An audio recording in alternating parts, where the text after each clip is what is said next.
হাঁটাও diet বাড়াও ভুঁড়ি। আজ নিয়ে হাজির নতুন এক রান্নার ঝুড়ির আজকের এপিসোডে তৈরি করে নেব ছোলা ডিমের মাখামাখি। তাই তো প্রথমে ছোলাটাকে ভেজে নিতে হবে। তাই কড়াই গরম করে পেঁয়াজ দিয়ে তাতে সেদ্ধ করা ছোলাগুলো দিয়ে হালকা করে নাড়ানাড়ি করে নিলেই কিন্তু ছোলাটা ভাজা হয়ে যাবে। আর বেশি ভাজা যাবে না, নাহলে শক্ত হয়ে যাবে। তারপরে ঘরে থাকা যেই সবজিগুলো থাকবে ওগুলো ভালো করে মিশিয়ে নিতে হবে, যেমন পেঁয়াজ, লঙ্কা, টমেটো, শসা, গাজর, আলু সেদ্ধ আর একটা ডিম গ্রেট করে নিতে হবে যাতে একটু টেস্টি হয়। তারপরে দিয়ে দিলাম লেবু, লবণ আর দেবো সর্ষের তেল। এখানে কিন্তু সর্ষের তেলটা দিতেই হবে। তারপরে দিয়ে দিলাম চানাচুর।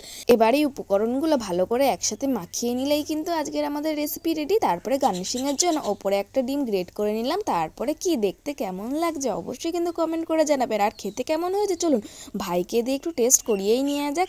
বড়দের নয় ভালো লাগতে পারে না, কিন্তু বাচ্চাদের ভালো লাগবে না সেটা কি হতে পারে?